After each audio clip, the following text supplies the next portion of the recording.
مسیح کے بابرکت اور جلالی نام میں آپ تمام ناظرین کو میری طرف سے سلام۔ ناظرین، میرا دل خداوند کی شکر گزاری سے بھرا ہوا ہے، اور آج میں خداوند کی شکر گزاری کرتا ہوں کہ خداوند نے مجھے یہ موقع فراہم کیا کہ میں آپ سب کے ساتھ خدا کے پاک کلام کو شیئر کر سکوں۔ آئے ناظرین، ہم اپنی رہنمائی کے لیے خداوند کے پاک کلام میں سے دیکھیں گے۔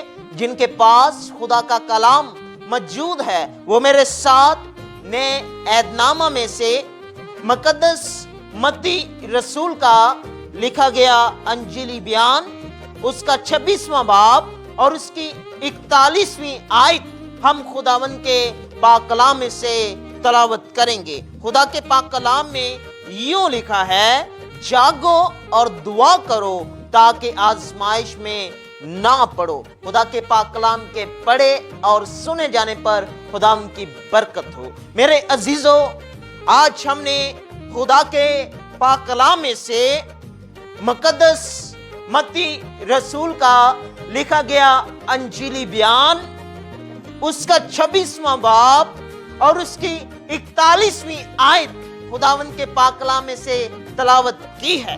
میرے عزیزو، خداوند یسوع المسیح متی کے انجیلی بیان اس کے 26ویں باب کی 41ویں آیت میں یہ فرماتے ہیں کہ جاگو اور دعا کرو تاکہ آزمائش میں نہ پڑو۔ میرے عزیزو، ہم دیکھتے ہیں کہ دعا ایمانداروں کی زندگی میں ایک بہت بڑی اہمیت رکھتی ہے۔ میرے عزیزو، دعا کے وسیلہ سے ہم خدا کے ساتھ بات چیت کرتے ہیں، ہمارا رابطہ خداوند یسوع المسیح کے ساتھ ہو جاتا ہے۔ میرے عزیزو، اس کی اہمیت ان برکات سے ظاہر ہوتی ہے جو خدا ہمیں عطا کرتا ہے۔ میرے عزیزو، دعا ایمانداروں کی زندگیوں میں ایک بہت بڑی اہمیت رکھتی ہے۔ میرے عزیزو، اگر ہم خداوند کے پاک کلام کا مطالعہ کریں تو ہم دیکھتے ہیں، اگر آپ میرے ساتھ خداوند کے پاک کلام میں سے دیکھیں، یعقوب اس کا 5واں باب اور اس کی 14ویں آیت، خداوند کے پاک کلام میں میرے عزیزو یوں لکھا ہے، اگر تم میں کوئی بیمار ہو تو کلیسیا کے بزرگوں کو بلائے اور وہ خداوند کے نام سے اس کو تیل مل کر اس کے لیے دعا کریں۔ جو دعا ایمان کے ساتھ ہوگی اس کے باعث بیمار بچ جائے گا اور خداوند اسے اٹھا کھڑا کرے گا، اور اگر اس نے گناہ کیے ہوں تو ان کی بھی معافی ہو جائے گی۔ خداوند کے پاک کلام کے پڑھے اور سنے جانے پر خداوند کی برکت ہو۔ میرے عزیزو، ہم نے خداوند کے پاک کلام میں سے یعقوب کا عام خط اس کا 5واں باب اس کی 14ویں اور 15ویں آیت کو خداوند کے پاک کلام میں سے تلاوت کیا ہے، اور میرے عزیزو، ہم دیکھتے ہیں کہ مقدس یعقوب اپنے عام خط میں یہ بیان کرتے ہیں کہ دعا شفا مہیا کرتی ہے۔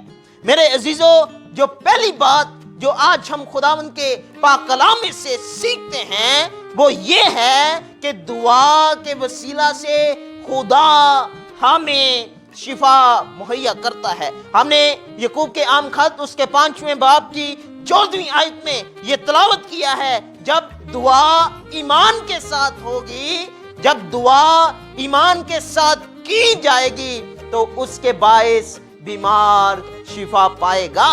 میرے عزیزو، اگر آج آپ بیمار ہیں، اگر آج آپ مشکلات میں ہیں، اگر آج آپ پریشان ہیں، تو میرے عزیزو، جب آپ خدا کی حضوری میں آئیں گے، خدا کی پریزنٹ میں آئیں گے، خدا کی عبادت کریں گے، خدا سے دعا کریں گے، تو خداوند یسوع المسیح آپ کی زندگی میں جلالی کام کرے گا۔ خدا آپ کو تمام بیماریوں سے شفا عطا کرے گا، کیونکہ جب ہم ایمان کے ساتھ دعا کرتے ہیں تو خدا ہمیں شفا